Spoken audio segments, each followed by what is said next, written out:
told you this chamber looked unstable. Now we're trapped in a treacherous, unexplored cavern. And to top it all off, no spare batteries. Cut the chatter. Let's focus on finding a way out. This formation is unstable. We must be careful of cave-ins, noxious gases, and flooding. This team was assembled for situations like this. We have our own skills and training. If we look out for each other, we can overcome anything. Ugh, but we're slower if we stick together. We should split up. We'll cover more ground that way. Yeah? And what if a ton of rocks falls on your head? Someone will have to find you and dig you out. And if we find a route to the surface, you'll be too far away. You'll never get back to us in time. Wait! Did you hear that? What? What's going on? There. The shadows. They're moving. Get out of there! Run! Run!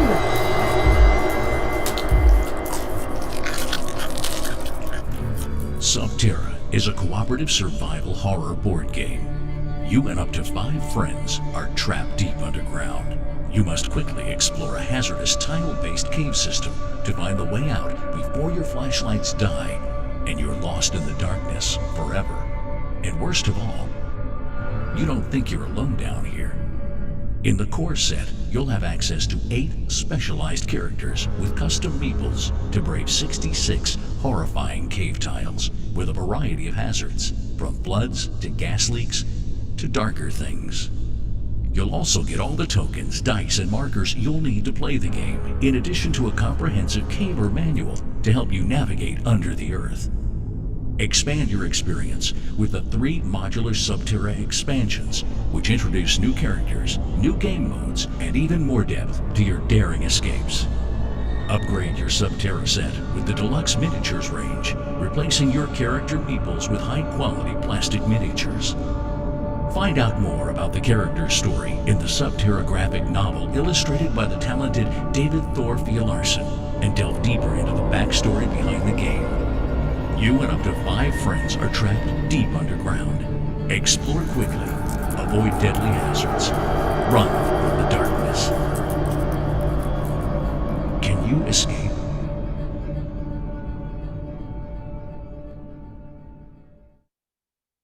Salut, c'est Richard alias HeroQuest France. Aujourd'hui, on va parler d'un donjon crawl un peu particulier. Il s'agit de Subterra. Subterra a été distribué par Nuts en France, mais à la base, c'est un jeu ITB d'une société anglaise. ITB a aussi lancé récemment Subterra Inferno, donc soit Subterra 2. Malheureusement, pas de nouvelles d'eux, ils ne répondent pas. On ne sait pas s'il y aura une édition en français. A priori, c'était prévu, mais personne n'a eu d'écho là-dessus. Et donc on va regarder exactement ce qu'est Subterra. Alors il y a des extensions, on n'en parlera que de 2 essentielles. Le reste je vous laisserai les découvrir parce que c'est pas vraiment intéressant finalement, le jeu se suffisant lui-même. Alors à l'intérieur donc de Subterra, vous allez trouver un magnifique livret d'instructions. Voilà, il y a de belles illustrations comme vous pouvez voir et ça va vous expliquer un peu les règles de ce jeu. Donc vous avez aussi des jetons qui sont en résine avec un dé, qui je pense sont des résidus de Kickstarter qui ont été inclus volontairement par l'éditeur français, parce qu'il devait y avoir des restes, dans la boîte de jeu, puisque à la base ces jetons sont déjà ici, sous cette forme cartonnée. Voilà, on va y revenir tout à l'heure. Vous avez dans le jeu d'autres petits jetons, des petits jetons comme ça de points de vie. Vous avez des cartes, donc des cartes d'action, etc. On va y revenir. Vous avez un gros paquet de tuiles. Et vous avez les fiches de personnages. Donc il y a 6 personnages à la base. 8. Un éclaireur. Vous avez un plongeur, un géologue, un grimpeur, un ingénieur, un garde du corps, un médecin et un chef d'équipe. Les tuiles sont réversibles avec une petite description des capacités particulières et au dos donc vous avez des indications aussi sur certaines compétences. Donc du coup il y a quand même du choix et vous avez bien compris que l'action allait se passer sous terre, Subterra, donc dans des cavernes. Alors, je vous disais que j'allais vous parler de 2 extensions. Alors, effectivement, la première que je vous conseille, c'est Subterra, celle-ci, les caractères. Pourquoi? Ben parce que, en fait, ce sont les personnages du jeu. Voilà, donc là vous avez très facilement un socle de couleurs pour les repérer, des figurines que vous pouvez peindre et au moins vous les repérerez très facilement. Visuellement ça sera beaucoup mieux que les petits jetons cartonnés. Donc moi je vous conseille déjà cette petite extension. Ensuite, sous terre malheureusement il y aura aussi des monstres puisque le jeu est inspiré grandement du film d'horreur Descente. Et donc là aussi, vous avez des petites figurines d'horreur, c'est-à-dire les fameuses créatures. Et c'est pareil, ça sera mieux que les petits jetons donc, qui sont ici. Voilà. Vous avez même des petits stickers à l'intérieur, si vous voulez rajouter tout ça. C'est vraiment bien foutu. Et puis, bon, c'est des petites extensions qui coûtent pas cher. Le reste rajoute de la difficulté ou des modes de jeu, mais pour moi, sans intérêt. Je pense que le plus intéressant quand on a Subterra, c'est d'avoir à minima les figurines pour voir son héros et les figurines de monstres pour voir où ils sont. Voilà. Alors, vous voyez qu'il y a quand même un gros paquet de tuiles. Il y en a normalement 90. Donc, vous avez les tuiles comme ceci. Donc face noire et de l'autre côté donc vous voyez vous avez des faces donc chaque fois que ça va être votre tour pardon, vous allez pouvoir décider d'explorer et d'avancer. Donc vous allez former des passages, vous allez tomber sur des poches de gaz où il faudra faire attention, vous allez tomber sur ce type de symboles qui malheureusement sont des tuiles qui abritent donc des fameuses horreurs et donc il y aura un monstre qui va commencer à vous poursuivre. Vous placerez au fur et à mesure donc les tuiles comme il entend. Vous pouvez tomber sur des tuiles avec des différents niveaux, donc il faudra essayer d'escalader si vous avez le matériel. Si vous êtes le personnage qui peut escalader, bon, vous pourrez passer. Sinon, ben, vous serez bloqué, vous serez obligé de faire demi-tour. Vous avez des dangers différents qui vont vous tomber sur le coin de la poire. Hein. Donc ici, vous avez par exemple des passages très étroits et vous allez vous écorcher. Ici, à chaque fois que vous tombez sur ce type de passage et qu'il y a une carte événement qui va lancer l'éboulement, vous balancez les dés et attention, si vous faites un 2 ou un 3, ben, vous allez subir les conséquences. Vous avez des passages qui seront inondés, il faudra essayer de retenir sa respiration pour passer. Vous tombez dans des impasses, etc., etc. Bien entendu, vous partez sur une tuile de départ. Parce que bon, ben, c'est une équipe de couillons, excusez-moi le terme, hein, qui s'est perdue dans une caverne. Et les cartes que je vous ai montrées tout à l'heure correspondent en fait au compte à rebours avant que ben, toutes les tuiles s'éteignent et que ben, les pauvres aventuriers se retrouvent bloqués dans la caverne. Donc du coup, fin de la partie si vous n'êtes pas sorti. Alors si vous arrivez à sortir un personnage, c'est pas mal. Si vous arrivez à en sortir plusieurs, voilà. Et je vous conseille pas trop de rester bien groupé parce que quand il y a des événements foireux sur ce type de tuiles, ben, tout le monde va subir les dommages. Je vous conseille pas de vous éparpiller parce que si vous tombez sur des monstres, il y en a qu'un seul qui peut les écarter, les tuer. Et puis vous pouvez partir d'un côté, trouver la sortie et les autres ne pas trouver la sortie. Un peu comme le film catastrophe du bateau qui se retournait où chacun pour soi et Dieu pour tous, qui était d'ailleurs un film inspiré de faits réels, au passage. Mais bon, ça vous fait bien flipper parce que vous savez jamais où est-ce que vous allez. Je vous montre toutes les tuiles hein, au fur et à mesure. Toutes les tuiles, voilà. Vous savez jamais où vous allez aller. Donc ça, c'est la tuile de fin, de sortie. Et ça, c'est la tuile de départ où les 4 aventuriers, puisque vous jouez avec 4, hein, vont démarrer. Voilà, donc vous voyez, il y a de quoi faire. C'est pour ça que je vous dis, c'est les extensions, je sais pas trop. Donc, plus le jeu de base, parce qu'on y joue quand même et on s'aperçoit que ça tient bien la route. En plus, selon les configurations de personnages qu'on prend, eh ben on rajoute ou on diminue la difficulté. Et puis bon, ben il y a des probabilités aussi de réussite hein, qui font que ben, si vous faites les mauvais choix, malheureusement, vous allez vite y passer. Donc justement, on va y venir. Vous avez ces fameuses cartes. Hop, alors vous avez des cartes d'action, tout ça ce sont des tuiles de caverne qui vont vous expliquer le fonctionnement du jeu. Voilà, ça c'est les tuiles d'exploration, donc à la fin de chaque tour, il faut piocher une carte. Et on regarde donc une secousse, donc je vous ai montré les tuiles tout à l'heure. Toutes les Les tuiles recouvertes vont trembler, hein, toutes celles où il y a le symbole de tremblement de terre, et vous allez balancer le dé et vous allez vérifier si elles sont atteintes ou pas. Et si c'est le cas, ben, ceux qui sont sur la tuile vont subir des dommages. Vous avez les inondations, donc pareil, l'eau va monter, vous allez mettre un marqueur d'inondation, donc que vous avez ici, hein. Voilà. Vous avez les poches de gaz, donc ici il y a 2 poches de gaz qui vont se réparpiller, donc c'est pareil, vous avez les poches de gaz, vous voyez, hop, c'est ici, là, vous avez ce gros jeton de poches de gaz. Vous avez, on va regarder. Bon, le temps écoulé, c'est la dernière carte, hein, qui fait que c'est foutu. Alors, quand le temps est écoulé, toutes les torches sont éteintes. Donc, vous allez devoir lancer un dé et il va falloir faire un certain résultat pour savoir si... Alors, c'est la chance est maigre, hein, mais il va falloir faire un certain résultat pour savoir si effectivement votre lampe reste encore éclairée, si vous pouvez encore bouger d'une case. Et bon, plus au tour suivant, c'est pareil, mais c'est encore plus difficile et ainsi de suite jusqu'à ce que ça soit devenu totalement impossible. Et là, vous avez vraiment perdu. Donc vous voyez, il y a des éboulements, il y a des secousses, il y a des inondations, il y a des poches de gaz, voilà, il y a des horreurs qui peuvent apparaître, enfin qui peuvent bouger, etc. Enfin qui peuvent apparaître, pardon, sur les cases horreurs. Oui, parce que non seulement quand vous découvrez une tuile horreur, vous placez une horreur dessus, mais si vous piochez une carte événement horreur, l'horreur la plus proche, enfin la zone horreur la plus proche d'un personnage va pouvoir faire spawner justement une de ces créatures qui va alors se diriger vers le personnage. Là, vous avez des placements et 2 horreurs supplémentaires. Enfin, vous avez vraiment des cartes qui vont vous faire froid dans le dos, ouais, 2 éboulements si vous arrivez à survivre à ça. Voilà. Donc, vous voyez, les événements sont pas très bons, on va dire, pour les personnages, et ça rajoute un piment et une tension constante durant la partie. Alors, qu'est-ce que vous pouvez faire quand c'est votre tour? Ben, vous avez les actions de base qui sont ici. Découvrir, hein, c'est-à-dire vous allez simplement regarder, vous voyez un petit symbole d'œil sur la carte, quelle est la tuile à côté.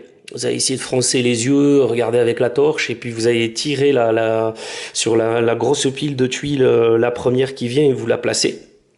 Vous allez vous y déplacer, donc vous déplacez directement sur la tuile à côté. Vous allez explorer, donc c'est-à-dire découvrir plus se déplacer. C'est-à-dire là, vous cherchez même pas à savoir qu'est-ce qu'il y a, vous allez directement bondir sur la case à côté. Situation désespérée, action désespérée. Si malheureusement il y a des dangers, ben vous allez vous les prendre dans la poire, pardon.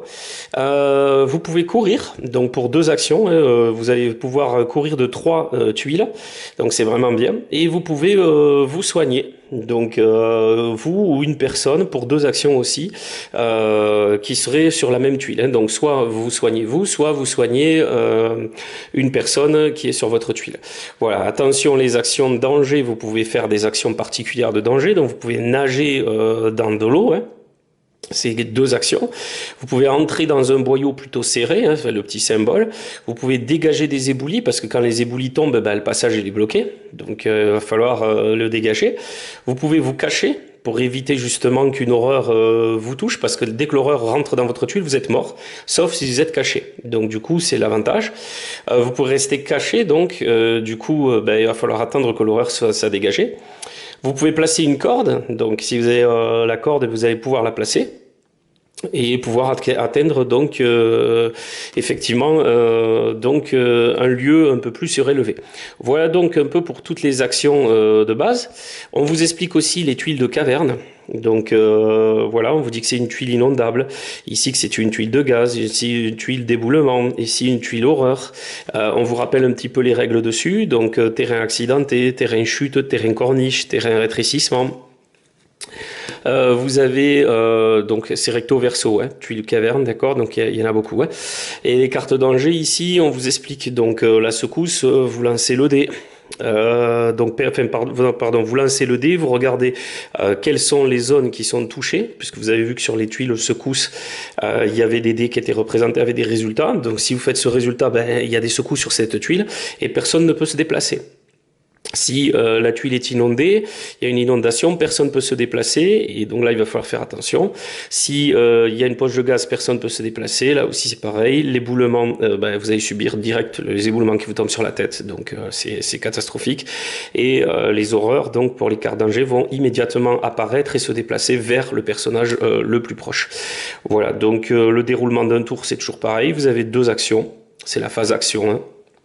Plus vous pouvez réaliser une action spécifique de danger, donc ça, dans ce cas vous lancez le dé et vous voyez s'il y a un certain résultat, vous allez perdre des points de vie, on va y venir. Ensuite vous faites la phase horreur, s'il y a des horreurs sur le terrain de jeu qui ont été découverts, vont se déplacer vers les personnages les plus proches. Puis vous réalisez la phase de danger, vous piochez la carte et vous voyez s'il y a un danger quelconque qui est listé ici qui apparaît. Et enfin, c'est la phase de fin de jeu et de fin de tour quand tout le monde a effectué ces 2 phases. Voilà, et voilà comment se passe en fait un tour. Donc tout le monde fait ses actions. Puis il y a la phase horreur, puis il y a la phase de danger où on pioche une seule carte, et fin du tour, et on recommence. Et le jeton premier joueur revient au joueur suivant, et ainsi de suite. Voilà, donc je pense que je suis allé un peu rapide sur les règles, vous dites, oula, elle est allée vite, mais bon, voilà. Donc là, vous avez les petits pions de points de vie, comme je vous disais, qui se mettent donc sur la fiche de personnage. Voilà. Très sincèrement, lorsque vous commencez, je vous le plus que recommande, il faut toujours prendre le médecin. Parce que le médecin, lui, va pouvoir panser les plaies des autres personnages pour une action. Donc c'est vraiment bien. Il peut sprinter, donc il va pouvoir pour une action se déplacer de deux petites tuiles. Donc voilà, et qu'est-ce que je voulais vous dire? Donc déjà lui c'est plus que sûr et certain. Ensuite il y a un autre personnage à prendre, c'est le garde du corps, pour bien réussir. Pourquoi? Parce que lui il peut repousser une créature, c'est-à-dire qu'en fait il tue une créature pour une action lorsqu'il est placé adjacent, c'est-à-dire sur une tuile adjacente à une horreur avec un passage direct. Donc lui il va vraiment fermer la marche entre guillemets et supprimer les horreurs les unes après les autres. Donc c'est vraiment un personnage à garder. Et puis vous voyez il a 5 points de vie. Donc combiné avec le médecin, vous le maintenez en vie et ils vous maintiennent tous en vie contre les horreurs, donc il ne reste plus qu'à avancer. Et pour avancer, donc c'est là où ça devient intéressant, chacun fait un peu comme il veut, mais moi j'aime bien prendre l'ingénieur. Pourquoi? Parce qu'il a pour 2 actions la démolition, et donc en gros il peut détruire un passage. Il a des bâtons de dynamite à sa disposition en fait, au tout début il en a 3, et bon quand il fait tout péter ça tremble, hein, ça fait une secousse, donc il faut éviter d'être avec lui quoi. Et il peut carrément créer un passage, vous arrivez dans une impasse, hop, vous pouvez continuer, et ça c'est vraiment quand vous êtes pris au dépourvu avec des horreurs qui se multiplient tout autour de vous, des poches de gaz, et que vous avez avancé sur 20-30 tuiles et vous vous êtes fait avoir parce que vous n'êtes pas dans la bonne direction. C'est vraiment trop bien de pouvoir percer un passage et de pouvoir sortir. Voilà, après il est prudent, donc lui pour tous les endroits où il y a des éboulements, il va pouvoir quand même se déplacer, donc lui c'est vraiment le top. Ensuite c'est un peu comme vous voulez, vous avez le chef qui lui permet donc de diriger un personnage pour une action et de lui faire une action supplémentaire, et puis il est expérimenté, c'est-à-dire qu'à chaque fois qu'il faut lancer le dé vis-à-vis des dangers, il rajoute 1, et parce que plus le résultat est fort, moins vous avez de risque de danger, plus le résultat est faible, plus vous avez de risque de danger. Donc moi je pense que c'est franchement assez intéressant. Les jets de talent, c'est quand donc ce fameux +1, c'est quand vous faites vos actions de danger, que je vous ai montré tout à l'heure sur les cartes.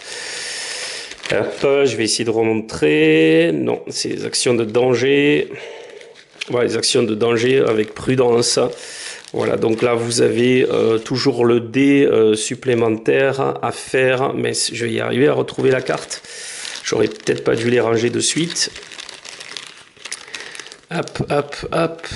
Hop, tuile caverne, voilà. Quand on fait la phase action, donc on n'a que 2 actions. On peut en faire une 3e, mais il faut lancer un dé. Et c'est ce fameux dé de talent que le chef, en fait, va pouvoir ajouter. Enfin, il va pouvoir ajouter un justement, au résultat et être sûr que il fera quelque chose. Voilà, donc c'est vous qui voyez. Mais bon, moi, j'aime pas trop le chef. J'aime pas non plus le plongeur parce que bon c'est bien, il passe d'un point d'eau à un autre point d'eau, il peut aller très vite, mais bon il laisse un peu les autres derrière, donc ça m'énerve. Le géologue lui peut déblayer les marqueurs des boulis de pierre, donc lui il est vraiment très bien sur une tuile adjacente pour une action. Et en début de partie, vous voyez, mettez de côté la première tuile de caverne face visible, et quand vous piochez une carte caverne depuis la pile des tuiles caverne, mettez-la de côté face visible, et puis ensuite vous placez 2 tuiles mises de côté, vous conservez l'autre de côté. Alors ça vous paraît vraiment zarbi, mais en gros ça permet, si vous voulez, de récupérer la tuile de suite. Si c'est une mauvaise tuile, vous la mettez de côté et vous piochez 2 autres et vous allez jouer une des 2 autres et ainsi de suite. Donc vous gardez toujours, en fait, grâce à votre boussole, le bon chemin. Moi, je pense que c'est le quartet gagnant quand on veut y jouer. Vous avez l'éclaireur qui peut vous guider, qui fait preuve de furtivité vis-à-vis des créatures, mais là pareil, c'est un éclaireur, il se balade très vite et puis bon, en fait il va un peu vous abandonner quoi. Donc c'est un peu embêtant. Donc là, au moment de placer une nouvelle tuile, vous pouvez la défausser et placer la tuile suivante de la pile de tuiles caverne. C'est pas mal. C'est jusqu'à 3 fois par partie. C'est bof. Donc voilà, les furtivités, c'est encore une compétence perso, donc pas vraiment pour le groupe. Et le grimpeur, lui, c'est le seul personnage qui va disposer donc des fameuses cordes et passer sur les corniches et pouvoir avancer. Le problème, c'est que là aussi, il va mettre la corde pour que les autres puissent suivre. Donc c'est pas mal, parce qu'il y a quand même pas mal de tuiles, on va dire, qui sont un peu des corniches au fur et à mesure du jeu, quand vous avancez. Donc c'est un peu à voir. Le cœur est partagé toujours entre le grimpeur et le géologue. C'est vous qui voyez, mais moi je vous dis déjà, à la base, ces 3-là sont vraiment très bien. Et bon, parce que celui-là, déjà, il peut enlever, il est prudent sur les tuiles, etc. Mais c'est surtout qu'il va vous dégager passage, comme j'expliquais. Lui, il va vous permettre de déblayer les passages, et elle va vous permettre de mettre la corde, c'est bien, mais bon, voilà. Donc c'est vraiment un choix important. Si vous prenez pas les personnages que je vous ai expliqués, vous allez vraiment avoir de la grosse difficulté en jouant à Subterra. Donc, comme je vous y disais, mis à part le dé, on se retrouve avec des jetons d'éboulement qui sont en résine. Donc, c'est franchement sympa. L'éditeur français a rajouté ça, alors que bon, on n'était pas censé les recevoir. Donc, bon, on a des jolis petits jetons. Je les ai pas peints. Vous avez des jetons donc de zone inondée, et derrière, ça peut servir donc zone inondée. Et puis, hop, quand elle est réellement inondée à cause d'une carte événement, eh bien, vous avez le petit trou là, le petit vortex qui peut permettre de nager d'un point à un autre, uniquement pour le plongeur. Donc, du coup, je trouve que franchement, c'était pas mal. Après, c'est dommage, il n'y a pas tous les jetons plastiques comme ça qui ont été fournis. Alors, je sais pas si c'est juste propre à ma boîte, si c'était une erreur et que j'ai été chanceux, mais bon, dans tous les cas, ça y est. Voilà. Donc, les petits jetons cartonnés de points de vie, vous avez compris, ils se mettent en haut. Donc, chaque personnage a plus ou moins de points de vie. Donc, à vous de faire attention à ce qu'ils soient toujours en bonne condition, parce que sinon vous allez vite les perdre. Et après, donc, je vais vous montrer voilà, tous les petits jetons. Donc vous avez le jeton Subterra de premier joueur que vous faites passer. C'est vraiment gros jeton en carton, en plastique. Donc là aussi, je ne sais pas si c'était prévu. Vous avez alors les jetons de cordes, 2 bâtons de dynamite qui sont ici, donc les cordes, donc jusqu'à 5 cordes. C'est pour ça que je vous ai dit qu'elle était à réfléchir. 3 bâtons de dynamite, 6 cordes. Voilà, donc là vous avez 6 cordes pour la petite collègue éclaireur qui peut effectivement donc placer les cordes. Donc vous tombez sur le passage, et en plus passage vous voyez avec la corde déployée, donc c'est nickel. Grâce à elle, donc ça c'est ce qu'elle garde, mais bon. Ensuite, vous avez les bâtons de dynamite donc pour l'ami ingénieur, et quand il fait péter, hop, vous mettez ça entre 2 tuiles et ça donne le passage. Donc vraiment pas mal. Vous avez le jeton de poche de gaz, le jeton d'horreur, Donc c'est pas top hein, le jeton d'horreur. Vous avez les zones inondées, donc avec les petits nuages bleus. Hop. Ensuite, vous avez les éboulis. Donc, vous voyez qu'il y aura beaucoup d'éboulis. Il y a beaucoup d'éboulis qui vont vous tomber sur la tête. Et c'est vraiment un jeu d'exploration et d'aventure. Vous savez pas où vous allez combattre des bestioles, vous allez devoir les éviter. Et en plus, vous savez pas si vous allez tous vous en tirer vivant. Donc un jeton qui peut aussi servir de premier joueur, qui à la base est en carton. Mais comme je vous ai montré, j'ai encore un jeton en plastique qui provient de l'autre petite bourse. Donc là aussi, je me suis posé des questions. Donc pourquoi je vous parle de Subterra? Eh bien parce qu'à la base, Subterra, c'est quand même, ça reprend tous les aspects du donjon crawl. Vous incarnez un personnage avec des compétences particulières, qu'elles soient profitables juste pour lui ou pour l'ensemble du groupe. Vous êtes perdu dans un ensemble de cavernes, de souterrains, donc et vous partez complètement à l'aveuglette. Vous n'allez pas trouver de trésors, hein, de fabuleux trésors ou quoi que ce soit. Vous allez juste trouver des dangers. Donc des inondations, des poches de gaz, des éboulements, des séismes, et puis des bestioles qui vont essayer de vous couper en pièces, hein, de vous tailler en pièces, de vous dévorer vivant. Et vous avez un compte à rebours qui fait que à chaque tour, une carte est piochée et vous allez bientôt y passer, quoi. Donc il faut absolument trouver la sortie. C'est vraiment quelque chose de super agréable. C'est un petit jeu qui vaut franchement pas cher. Et comme je vous ai dit, même avec des extensions là de petites figurines, où vous aurez déjà un meilleur visuel, franchement le jeu prend une dimension tout autre. Alors dans Subterra, donc la première des choses à faire, si on reprend tout ce que je vous ai expliqué tout à l'heure, c'est placer la tuile, donc comme je vous ai montré d'entrée. Vous allez devoir prendre un certain nombre de pièces, de tuiles, pardon, dans lesquelles vous allez mélanger la sortie et vous allez placer sous la pile principale de toutes les tuiles. Voilà, donc du coup, vous êtes sûr que la sortie est dans les dernières tuiles. Voilà, vous n'allez pas pouvoir la trouver en milieu de partie. Vous allez mélanger les fameuses cartes d'événements. Vous allez devoir choisir un niveau de difficulté, vous avez normal, avancé ou expert. Donc en fait, on vous le dit, hein, vous pouvez jouer avec 4 spéléos, 5 spéléos, 6 spéléos. Donc du coup, en 4 spéléos, vous n'avez que 22 cartes, en avancé, vous n'avez que 20, et en expert, vous n'en avez que 18. Ça, combiné à la sélection des personnages sur les 8, ça va être chaud. Pareil pour 6 spéléos, vous voyez, si vous n'avez toujours pas les 8 spéléos, vous ne pouvez pas jouer avec les 8, mais vous en avez 6, et là du coup, vous avez beaucoup moins de cartes, 17 en normal, 15 en avancé et 13 en expert. Donc à mon avis, vous n'arriverez jamais à jouer dans ce mode-là. Donc quand la carte temps écoulé va arriver, vous verrez bien, je vous expliquerai tout à l'heure ce qui se passe. Donc c'est chaud patate, quoi. Voilà, donc vous avez bien le jeton ici de premier joueur qui est sous forme donc de jeton plastique dans ma boîte. J'ignore certainement, je pense que ça doit être un problème, soit c'est l'éditeur et il a fait ça de manière super sympa, soit j'ai vraiment eu un coup de bol et j'ai eu des morceaux de Kickstarter. Enfin bref, en tout cas c'est super cool. Voilà, donc comment jouer? Donc vous avez les phases que je vous expliquais. Dans la phase action, vous allez dépenser vos 2 actions. La phase horreur, vous allez bouger les horreurs qui sont visibles. La phase danger, vous allez tirer la carte à la fin du tour de chacun, de tous les spéléos. Et enfin, la phase de fin de tour, c'est terminé. On regarde et on enlève les différents effets qu'il pourrait y avoir. Voilà, fin de partie, quand tous les survivants sont sortis sur la tuile de sortie justement, ou s'il n'y a plus de spéléos conscients dans la caverne. Alors conscients, c'est gentillou, ils se sont fait dépioter par des bestioles, faut dire les choses, voilà. Vous avez un classement ici assez rigolo. Or, aucun spéléo n'a été abandonné et tout le monde donc est sorti. Argent, un spéléo est abandonné, donc il est resté derrière. Bronze, c'est 2. Et puis défaite, 3 spéléos ou plus sont abandonnés. Donc le spéléo qui n'a plus de points de vie tombe inconscient. Pour le matérialiser, vous prenez la petite figurine en bois et vous la penchez. Alors oui, il y a des petites figurines en bois que je vous ai pas montrées, qui sont des figurines en bois spécifiques, c'est ça. Donc vous avez vos petites couleurs de spéléo en bois qui sont rigolotes, et vous avez vos horreurs qui sont ces espèces de rondins là avec 3 griffes. Bon, franchement, moi je préfère les figurines, hein. C'est pas parce que je suis fan de Donjon Crawl, mais très sincèrement je préfère les figurines.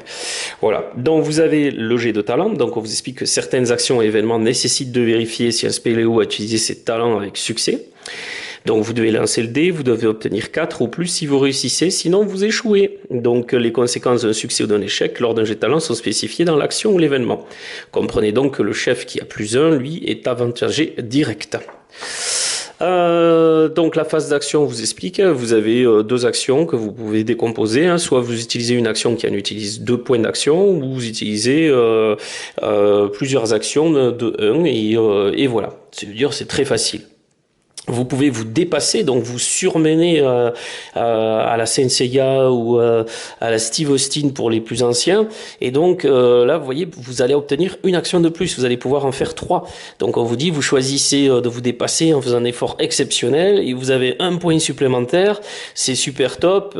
Et donc voilà. Mais qu'est-ce qu'on vous dit? Après s'être dépassé, il faut à la fin de son tour réussir un jet de talent. Donc en cas d'échec, vous perdez 1 point de vie. Donc en gros, 4, 5 ou 6 sur le dé, vous les avez pas, vous perdez 1 point de vie. Donc ça peut permettre d'aller très vite. Il faut essayer aussi d'avancer vite dans ce jeu, parce que sinon on se fait vite dépioter. Les actions de base, donc découvrir comme je vous ai expliqué, hein, vous êtes à côté d'une tuile totalement inconnue et donc vous allez la découvrir. Par contre, s'il y a un mur, vous pouvez pas la découvrir, hein. Ça, c'est certain. Se déplacer directement sur la tuile. Vous verrez bien, vous piochez, puis vous placez la tuile, et vous allez bien voir ce que c'est. Hein, donc voilà. Donc par contre, on vous dit certaines tuiles, rétrécissement, tuiles avec un marqueur inondation, etc., etc., ne permettent pas de s'y déplacer de cette manière. Donc du coup, c'est pas possible. Vous pouvez pas vous déplacer comme ça. C'est particulier. Explorer, donc découvrir plus se déplacer. Donc 2 actions précédentes, c'est plus risqué, ce que je vous disais, si vous êtes isolé à vos risques et périls. Donc là, vous tombez dans ces fameuses tuiles foireuses. À vous de voir. Donc c'est un peu... voilà. Vous regardez à côté, vous identifiez la tuile, vous la retournez, vous avez gaspillé une action. Vous vous déplacez, juste pour un point d'action, sur une tuile déjà découverte. Vous ne pouvez pas vous déplacer donc sur une tuile qui a des certains risques, parce qu'il faut faire quelque chose. Découvrir plus se déplacer pour une action, donc vous allez vous déplacer sur une tuile, mais que vous n'avez pas encore découverte, donc il y a du risque. Courir, vous allez gaspiller 2 actions et vous allez pouvoir vous déplacer jusqu'à 3 fois. Soigner. Vous allez soit vous soigner et vous allez récupérer 1 point de vie pour 2 actions, soit il n'est pas possible de dépasser son maximum de points de vie quand même, soit vous allez soigner un autre spéléo sur la même tuile pour lui faire récupérer 1 point de vie. Donc vous voyez que c'est quand même pas mal. Mais vous voyez, c'est 2 actions. Le médecin, lui, en 1 action, il le fait. Donc lui, en 2 actions, il peut soigner 2 fois. Et s'il se surpasse et qu'il réussit, il le fait en 3 actions, donc 3 soins. Ensuite, vous avez l'action de danger.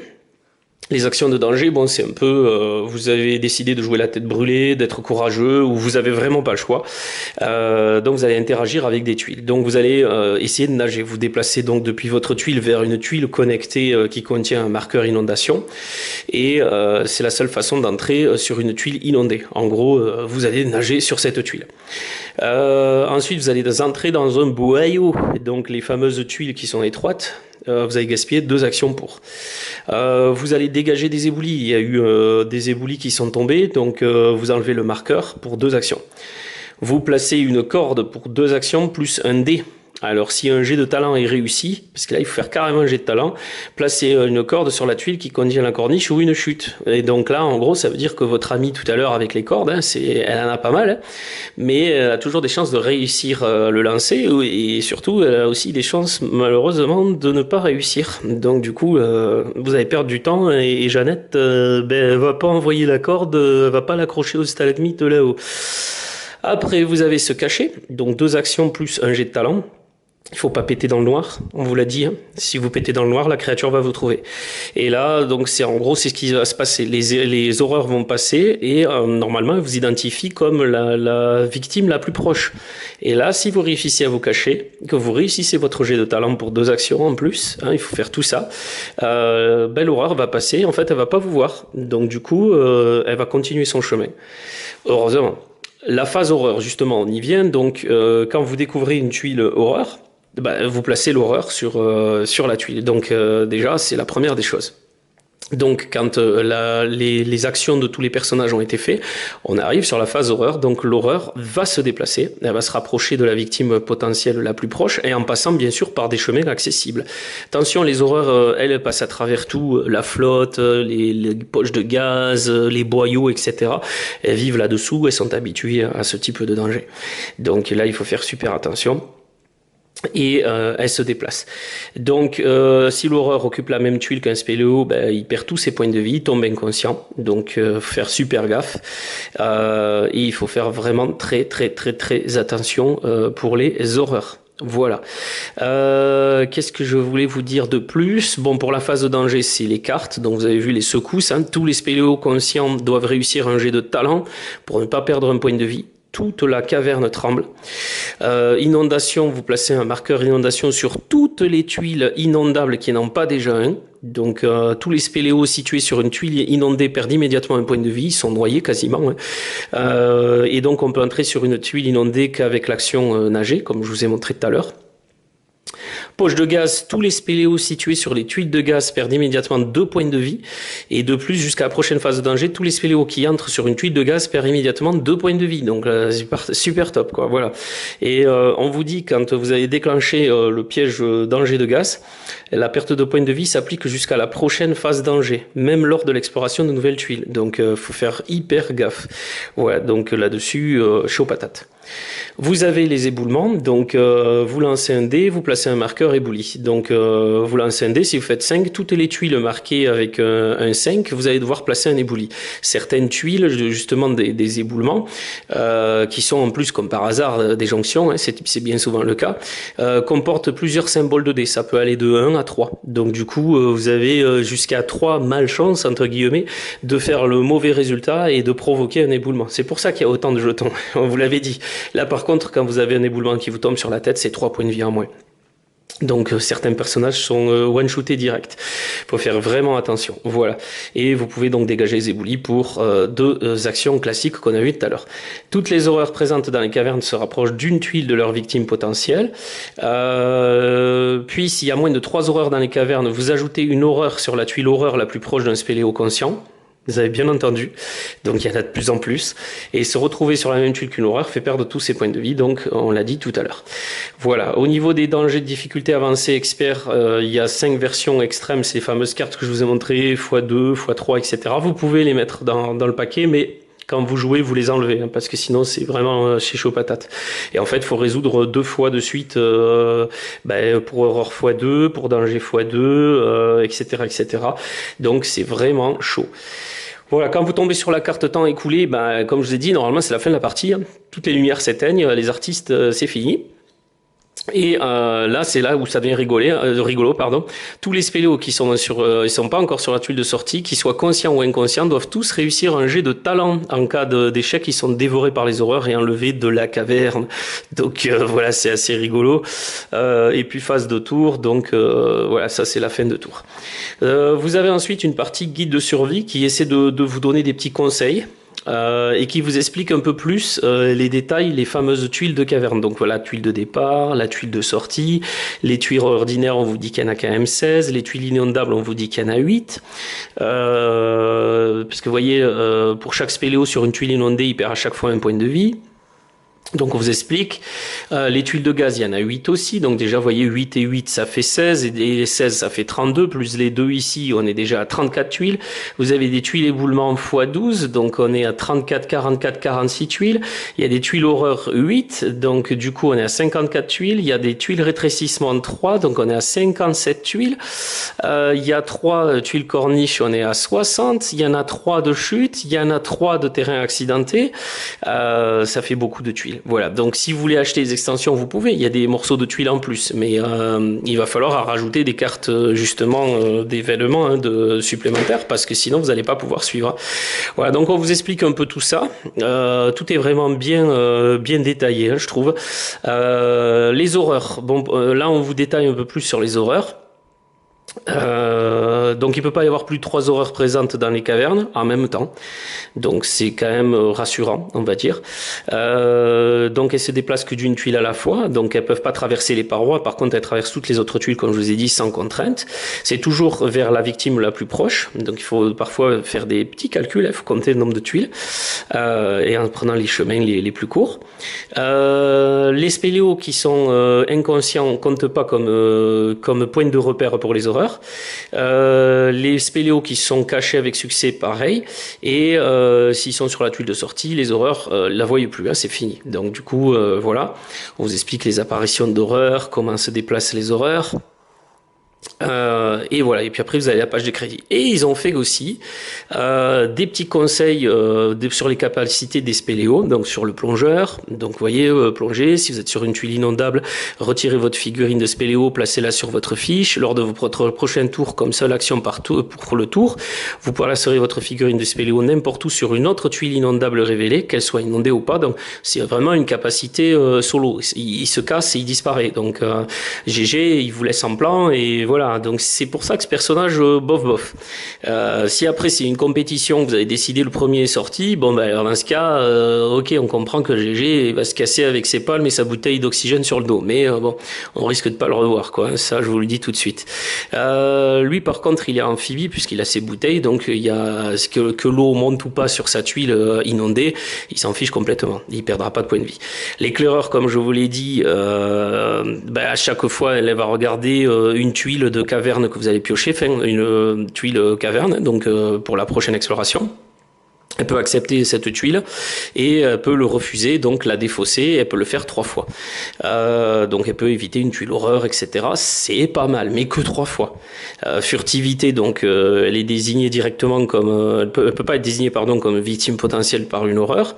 Quand elle est sur la même tuile qu'une horreur, elle lui fait pas perdre de points de vie, parce que elle se planque, etc. C'est un petit buisson dans la caverne, et l'horreur passe à côté et voit rien, quoi.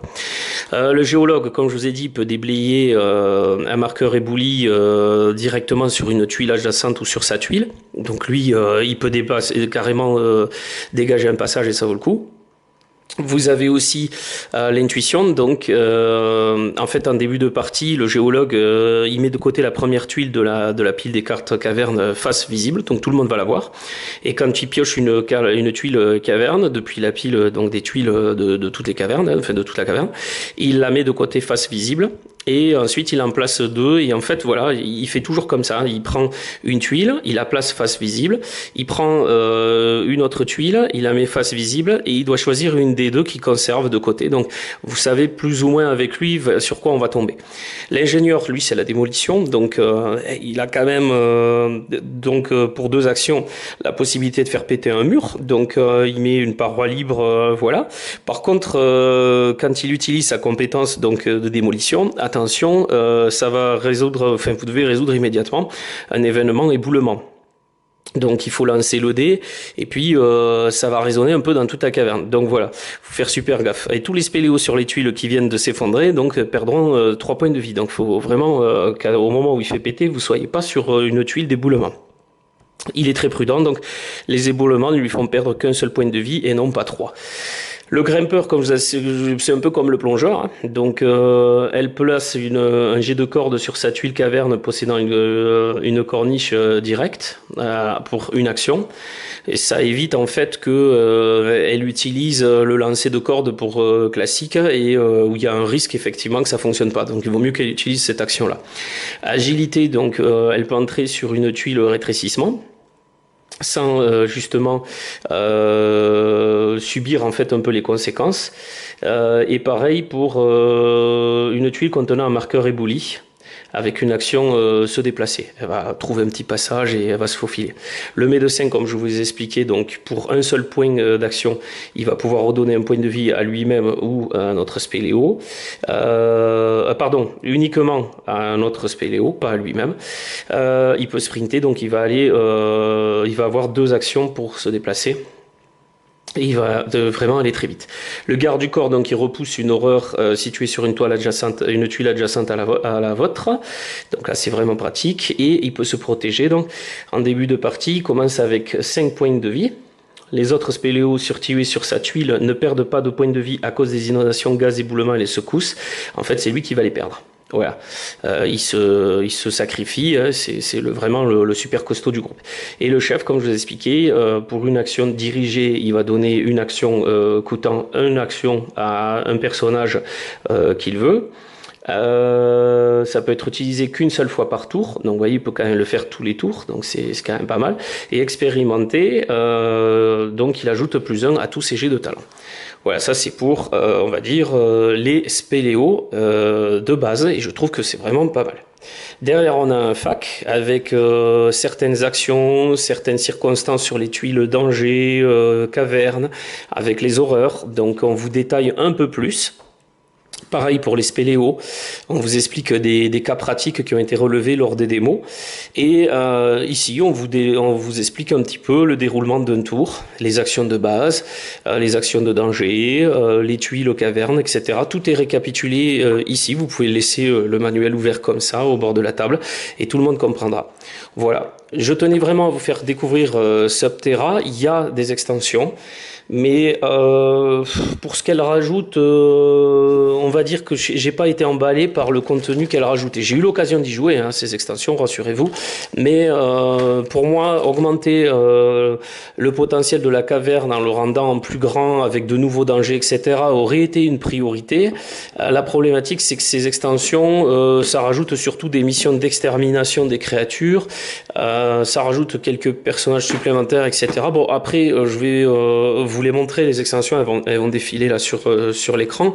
Mais je suis pas emballé. En fait, je suis pas emballé. Alors, ces extensions de figurines, oui, je vous les ai recommandées parce que je trouve que c'est super beau d'avoir ça plutôt que des petits pions en bois.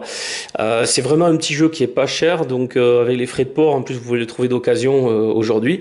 C'est vraiment quelque chose de pas mal. Mais alors, les extensions, j'ai du mal. J'ai du mal, mais tout simplement parce que quand on fait une partie de Subterra, semblant de rien, ça dure 20 à 40 minutes. Ça dépend des joueurs et des fous rires qu'on peut avoir avec les lancers de dés et puis de certains choix tactiques qu'on peut faire. Voilà, maintenant, chacun voit midi à sa porte. Donc si les extensions vous emballent, pourquoi pas. Ce qui est dommage, c'est que je ne peux pas vous montrer Subterra Inferno, qui est donc le numéro 2, qui diffère un peu. Là, vous rentrez à la recherche d'une salle bien spécifique au trésor, dont la porte est verrouillée. Il va falloir trouver trois clés pour ouvrir les 3 verrous. Vous allez tomber sur des gardes, des pièges, il faudra franchir des pontons, etc.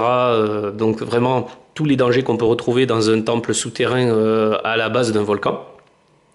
Quand vous allez ouvrir la porte du trésor, si vous y êtes parvenu et que personne n'est mort avec les personnages donc ça, de Subterra Inferno, à ce moment-là, ça va vous permettre donc de récupérer le trésor et de foncer vers la sortie. Et c'est à ce moment-là que toutes les tuiles vont se retourner, se transformer en lave au fur et à mesure. Donc vous êtes pris à partie entre les dernières créatures, les tuiles de pièges accidentées, etc. Où il va falloir vraiment la jouer super à la Indiana Jones et tracer parce que sinon vous allez finir carbonisé. Voilà. J'aurais aimé vous montrer celui-là. Malheureusement, je n'ai pas participé au Kickstarter pour des raisons, on va dire, financières évidentes. Et puis, j'espérais que l'éditeur nous envoie effectivement une boîte du jeu, mais juste la boîte de base, hein, on n'avait pas besoin de plus. Et c'est bon, quelque chose qu'ils ont jamais fait. D'ailleurs, ils nous ont jamais répondu. Ils nous ont expliqué qu'ils avaient des soucis pour les traductions, etc. Les derniers messages que j'ai envoyés sont restés sans réponse. Et il y en a beaucoup qui attendent Subterra 2, et je le sais, hein, au niveau des précommandes sur Internet. Et malheureusement, le jeu voit toujours pas le jour. Donc je sais pas trop ce qui se passe avec cette petite société anglaise actuellement. C'est pour ça que je vous dis, si vous avez raté ce jeu Subterra, eh bien, très sincèrement, foncez, c'est une pépite, vous le sortez, c'est très simple comme règle, et vous allez vraiment bien rigoler. Voilà, c'était Richard donc pour les souterrains oubliés. alias HeroQuest France, bien entendu. Et si vous voulez découvrir un peu plus sur ce jeu, si vous avez des questions, vous n'hésitez pas, vous m'envoyez un mail, vous interagissez avec nous dans la communauté du forum, donc https://www.lessouterrainsoubliés.fr, et vous allez sur l'option forum. Vous pouvez passer par la rubrique au contact pour me contacter aussi. Sinon, vous laissez des commentaires sous la vidéo. Voilà, j'espère que la vidéo vous a plu d'ailleurs. Et puis, je vous dis à bientôt pour un autre jeu.